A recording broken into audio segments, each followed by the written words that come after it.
whether by choice or not, we are seeing more and more negotiations happening virtually. And the term virtual is quite simply not face-to-face. So as you can imagine, virtual covers both the asynchronous version of emails back and forth, texts back and forth, back in the day, faxes back and forth, but also virtual includes video conferencing. And these are all a little bit different. So let's break this down. So as I mentioned, you've got these different options available to you. And ideally, where there is a choice, the richer the communication channel, the better. Why? Because as you may have heard in other classes or in other contexts, the words we speak account for only 7% of the meaning that we transmit in conversation. The rest of it comes through body language and tone of voice.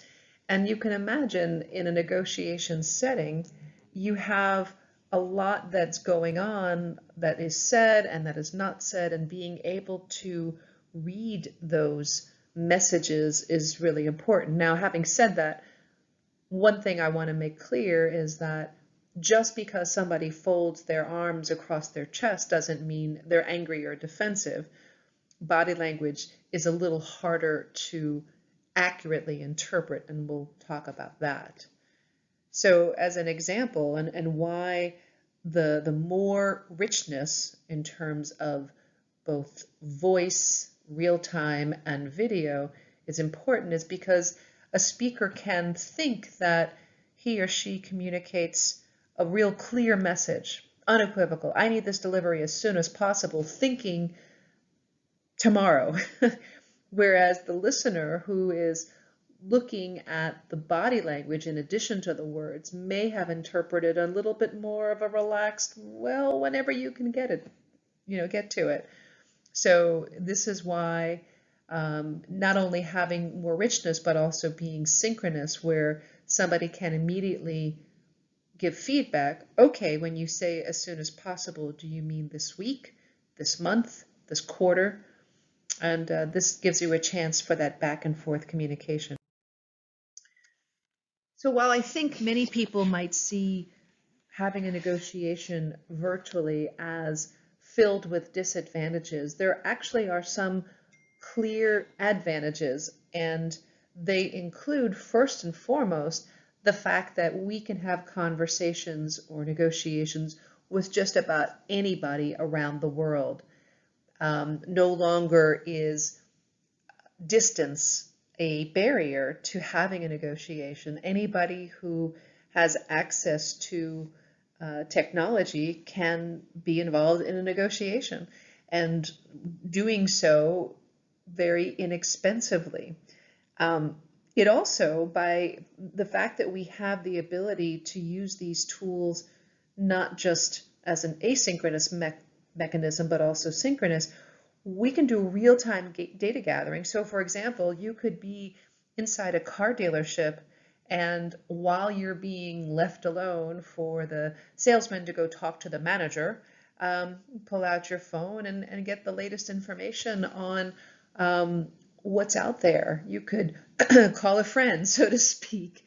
You could even do a quick check-in, do a live Facebook video feed where you're asking everybody, okay, we're down to car A and car B, here are the pictures, thumbs up or thumbs down, which one? And I think there's a story in the text about a mayor, I think it was of Berlin, who within a negotiation was actually using either Facebook or Periscope to get that real-time data while a negotiation was happening amongst the various members of the city council. Another benefit, and this is kind of a double-edged sword, another benefit is that having these conversations mediated by technology can, in a positive way, reduce nonverbals that especially portray or enhance the power differences. And as one example, there, I think it's in the text, there was a case of a very contentious divorce, and the woman was very emotional and concerned and fearful of her soon-to-be ex-husband, the way that he would overpower her emotionally, psychologically, physically, and she would break down in tears every time they would try to make some movement towards a resolution in their divorce. And a judge, noticing this, actually decided to take the two members of this negotiation into two separate rooms and use technology to have the conversation essentially virtually, even though they may have been under the same roof, but without the sound and the volume and the physical presence and the impact that that had on her, they were able to come to a resolution. So that's a really interesting benefit that you can imagine comes from having negotiations virtually.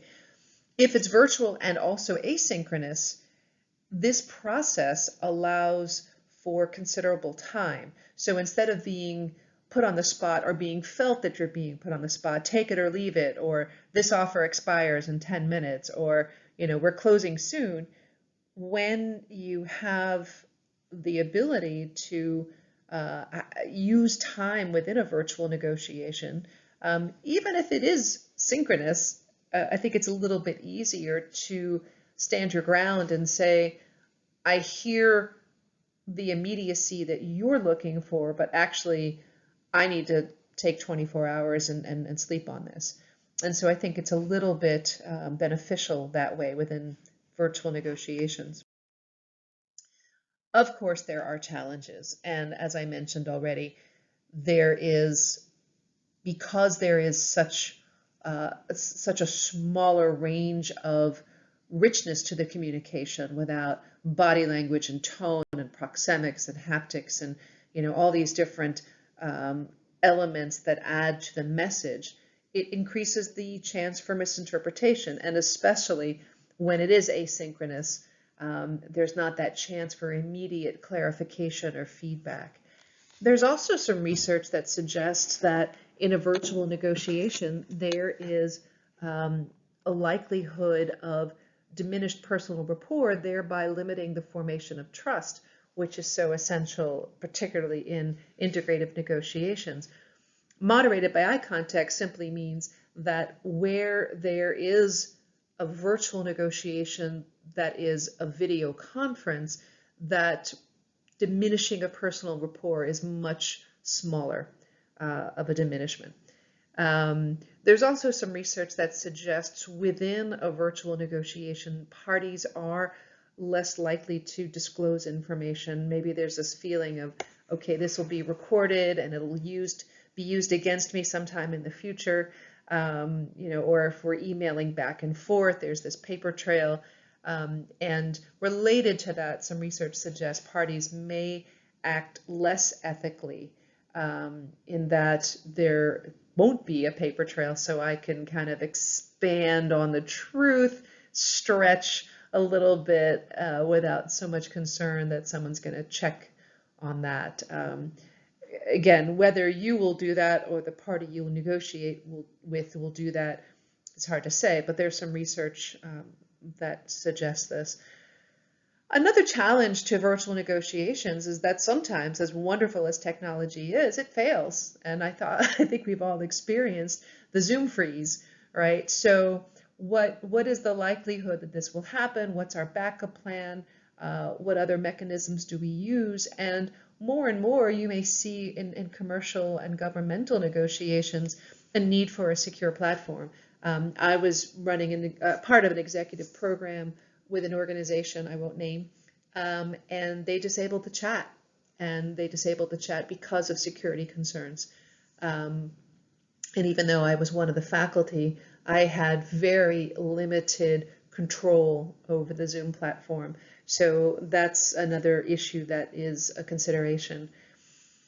Within the virtual environment, all the cultural differences we see in greetings and physical distance that is normal, and the need to save face, for example, still apply in some ways, makes it more difficult, right? So, how we read the other person is more of a challenge when we're not standing in the same room with them. And another challenge is if the negotiation is not just virtual but also asynchronous, this extends the time. So on the benefit side, this is a good thing because it gives us time to do additional data gathering, ensure there's consensus on our side, et cetera, et cetera.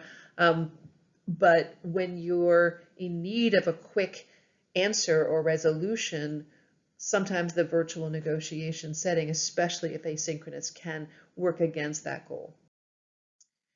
So what are some things you can do to improve both the process and the outcome of a negotiation that is carried out virtually? And by the way, some of these negotiations are half and half, part and part, right? So you may start a negotiation face to face, and because you didn't get done, or you only come to some consensus on some but not all of the issues, the remaining pieces may happen online, over email, over video conferences.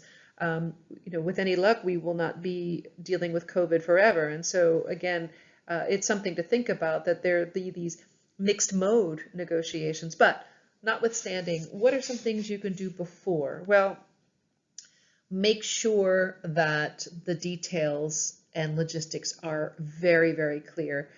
Are we using Zoom? If so, whose platform are we using? Who's coming? Who's not? What technology is being used? What's our backup plan in case the Wi-Fi goes down? And are we all in agreement to record this or not? So clarifying is important. And there are obviously a lot of things that have been written in the last 6 to 9 months about what makes for good a good picture when you're in a video conference, and obviously good lighting and a simple background as opposed to a very busy background, and to the degree possible being able to turn off the phone and the noise on the phone, shut the door, instruct people around you to not interrupt over the next hour while you're having this meeting or negotiation. Here's another before. This should look no different from any negotiation, but the reason that I'm saying it is because when we are sitting in the comfort of our homes and we know that people are only going to see that part of our face that the computer camera captures, there's this temptation to have all of our notes around us and maybe a second computer or monitor where we can gather additional information real time. So as in any negotiation, the more prepared you are, the more confident and the more competent you feel and come across. So if you're trying to wing it because you think you can in this virtual environment, I recommend resisting that temptation. Also a good idea to do a test run. If this is a multi-million-dollar contract that you're negotiating, might not be a bad idea to do a 5-minute call the day before or the morning of the afternoon, just to make sure that all the issues are worked out as needed. And here's another little tip. Depending on with whom you're negotiating, just as you might in a traditional negotiation, whether it's a job offer or two organizations trying to have some sort of agreement on price or a joint venture, take a look at your and their social media. The their part is pretty obvious, right? Of course, you want to know what they're doing, what their latest issues are, how they've responded to Black Lives Matter, whatever is relevant. But check your own social media, because they will too. So know what they know about you, and that would help you prepare. All right, so you've done your prep before, and now the meeting is about to begin. One thing to keep in mind is to try to recognize that while technology is a big part of facilitating this meeting, we are human beings. And it is so critical to remember the human. And there's this great article, which you should be able to find, and if not, I will upload it. 5 big problems in the virtual world. Nick talks about lack of feedback, lack of empathy, lack of control, and a lack of display of emotion. And because of that, there's this minimum connection, which translates into a minimum kind of commitment. If I don't see you and feel you and hear you, my commitment to our moving forward is going to be strained.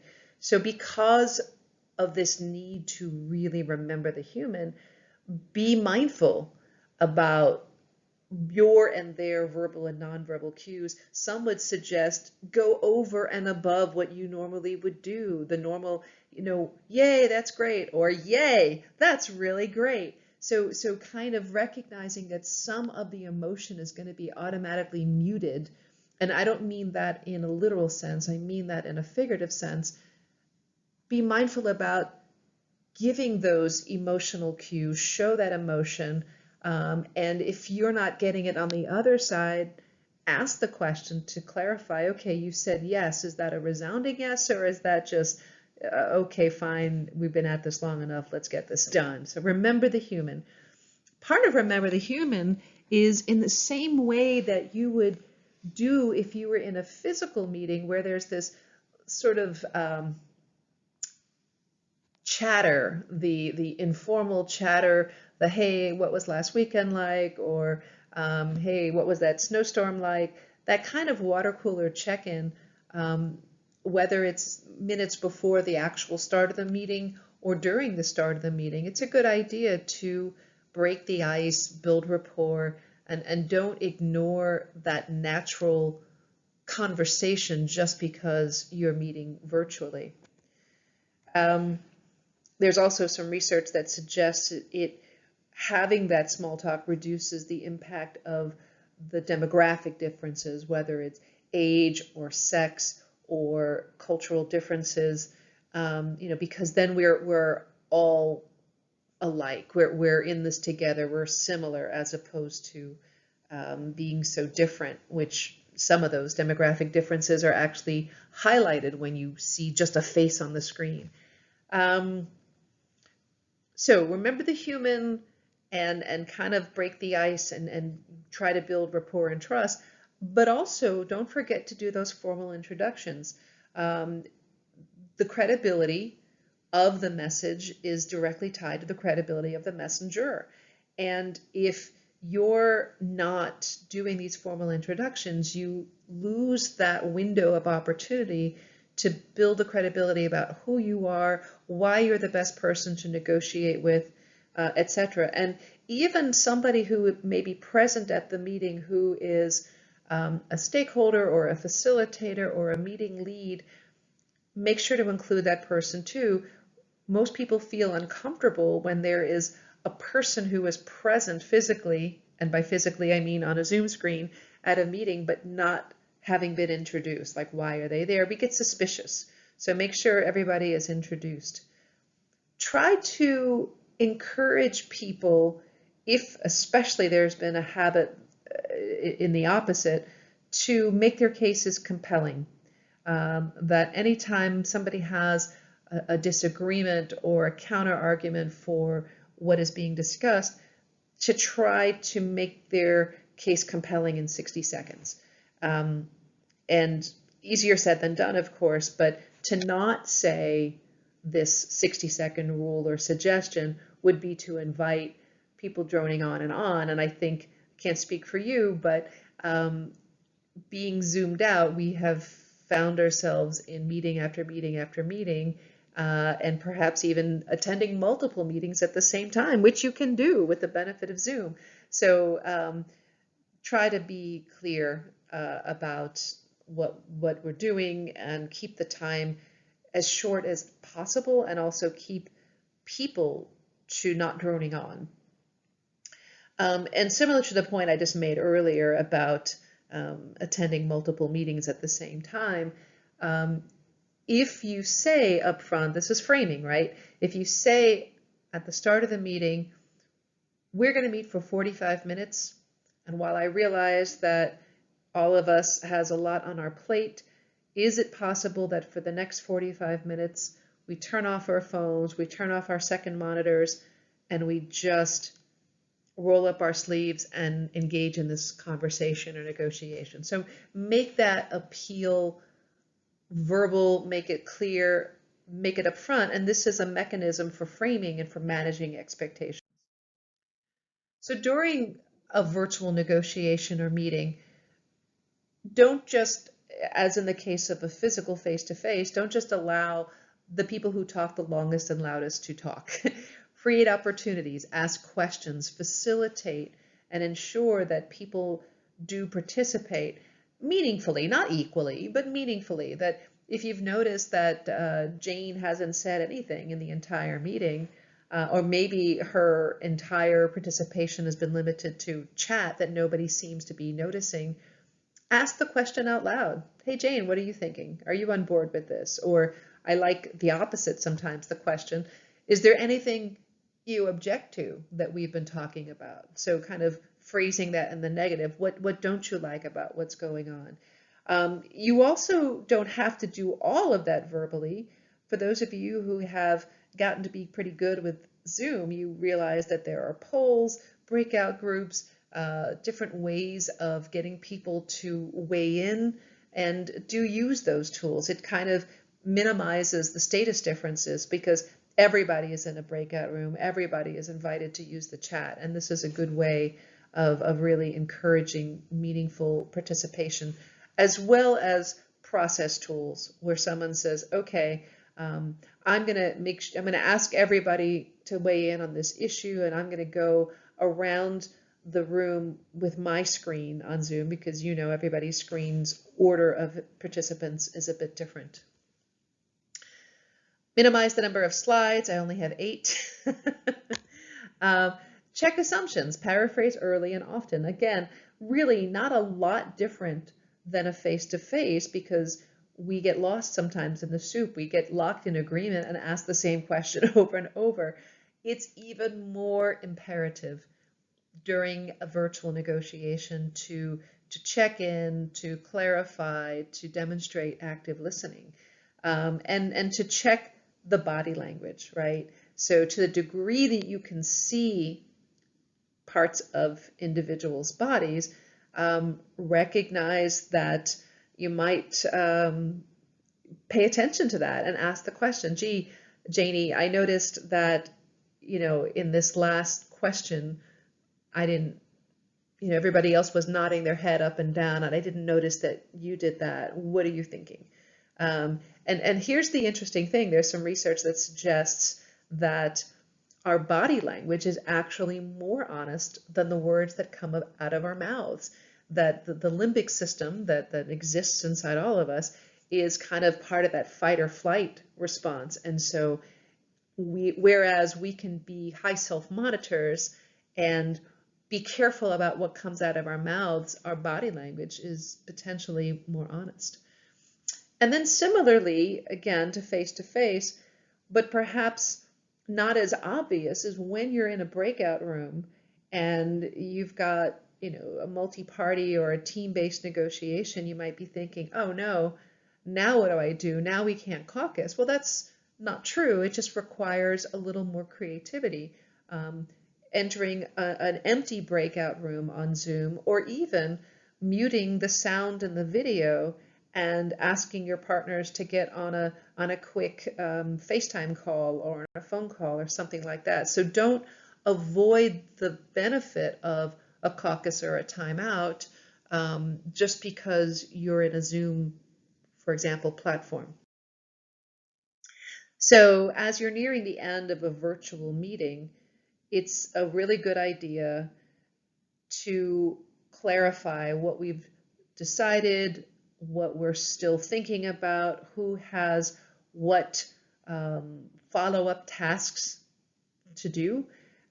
Because again, as much as the words and the body language don't always match, it's even more important in a in a virtual environment.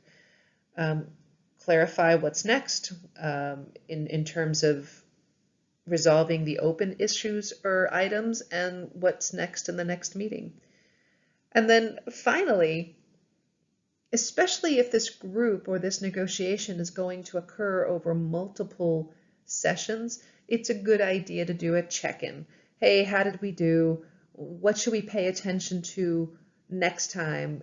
For example, we started late or we had these technology glitches, but just check in, the positives and the deltas. What do we want to change next time? Or the B's and C's, the benefits and concerns. It could be a 5-minute around the room kind of thing, but it's the thing that in teams helps to alleviate the need for the meetings between the meetings, if you know what I mean.